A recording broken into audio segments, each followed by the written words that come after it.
बड़ी खबर आपको बता देते हैं। इंटरनेशनल आर्म्स रैकेट का भंडाफोड़। दरअसल दिल्ली एनसीआर में पाक से भेजे गए हथियार पकड़े गए हैं। पाकिस्तान से ड्रोन से पंजाब भेजे गए हथियार। आपको बता दें, लॉरेंस हिमांशु गैंग को ये हथियार सप्लाई होने थे। दिल्ली क्राइम ब्रांच की टीम ने ये बड़ी कार्रवाई की है और इसमें बड़ी सफलता हासिल हुई है। और ये देखिए, कुछ तस्वीरें भी, विजुअल्स भी सामने आ गए हैं, वो आपको हम दिखा भी रहे हैं। दिल्ली क्राइम ब्रांच को ये बड़ी सफलता मिली है। दिल्ली एनसीआर में पाकिस्तान से भेजे गए हथियार पकड़े गए हैं। जानकारी है कि पाकिस्तान से ड्रोन से इनको भेजा गया था, जो कि लॉरेंस और हिमांशु गैंग के हथियार ये काम आने वाले थे। वरुण जय, जरा बातचीत के लिए इस वक्त हमारे सहयोगी जुड़ चुके हैं हमारे साथ। वरुण, क्या जानकारी मिल पा रही है? जिस तरीके से इंटरनेशनल आर्म्स रैकेट का भंडाफोड़ हुआ है, इसको लेकर क्या जानकारी मिल रही है? इससे पहले भी कई जो आर्म्स सप्लायर गैंग है उनको बस्ट किया है दिल्ली पुलिस ने, लेकिन इसमें सबसे अहम बात यह है कि ये जो इस बार जो गिरोह पकड़ा गया है, पाकिस्तान आईएसआई से जुड़े एक इंटरनेशनल हथियार गिरोह है, जो कि पाकिस्तान के रास्ते तुर्की और चीन में जो बने हुए हाई एंड पिस्टल है वो भारत में सप्लाई कर रहा था। फिलहाल अभी तक की पूछताछ में ये बात सामने आई है कि जो ये हथियार थे ये दिल्ली और आसपास के जो राज्य हैं, चाहे राजस्थान हो, हरियाणा हो, उत्तराखंड हो, वहां के जो बड़े गैंगस्टर्स हैं वहां तक पहुंचाए जाने थे।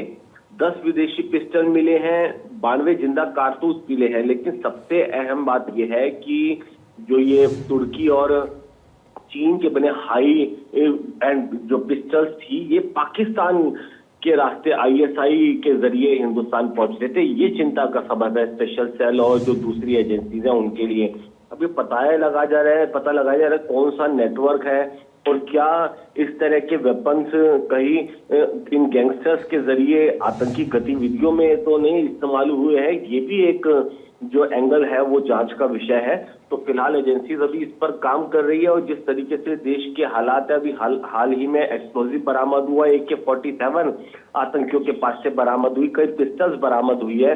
तो उसी एंगल से भी इस नेटवर्क को खंगाल रही है दिल्ली पुलिस। जी बिल्कुल, तो बिल्कुल वरुण, जिस तरीके से आप बता रहे हैं, और आज ही क्योंकि जानकारी सामने आई कि जम्मू कश्मीर में भी एक पाकिस्तानी ड्रोन देखा गया, उसको लेकर भी वहां पर तलाशी अभियान चलाया जा रहा है। वहां से भी ऐसी खबर थी कि ड्रग्स और हथियार भेजने की एक साजिश रची जा रही है। दूसरी तरफ हम यहां पर भी इस तरह की कोशिशें देख रहे हैं।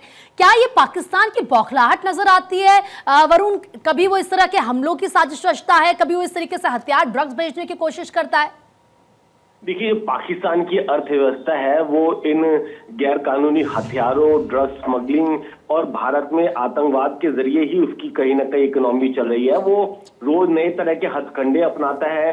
कभी बॉर्डर में जो सुरंगें बनाकर पहले ड्रग्स की और हथियारों की सप्लाई होती थी, अब ड्रोन का इस्तेमाल हो रहा है। ड्रोन अभी हाल ही में एक देखा गया है जिसकी एजेंसी तलाश कर रही है। तो ये ड्रोन का इस्तेमाल लगातार भारत के अंदर हथियार और जो ड्रग्स है उसको पहुंचाने का काम करते हैं। और उसके बाद जो इनके एसोसिएट्स है, इन ड्रग्स और हथियारों को बेचकर जो पैसा आता है उससे आतंकवादी गतिविधियों को अंजाम दे रहे हैं। यही वजह है कि एजेंसीज जो है लगातार इस तरह की एक्टिविटीज पर नजर रखे हुए हैं। तो फिलहाल एक चिंता का सबब जरूर है, क्योंकि अगर आप देखेंगे जो दानिश आतंकवादी पकड़ा गया था वो भी इन ड्रोन को बनाने में और इनको मॉडिफाइड करने में एक्सपर्ट था। इन ड्रोन का इस्तेमाल आतंकी वारदातों को अंजाम देने के लिए भी कर रहे हैं, क्योंकि इस पर एक्सप्लोजिव को बिल्कुल वरुण, भले ही पाकिस्तान कितनी भी साजिशें क्यों ना रच ले, लेकिन उसकी साजिशें कामयाब नहीं हो पाएंगी, क्योंकि लगातार सुरक्षा एजेंसियों की तरफ से कड़े कदम उठाए जा रहे हैं, एक्शन लिए जा रहे हैं। फिलहाल बहुत बहुत शुक्रिया आपका तमाम जानकारी देने के लिए।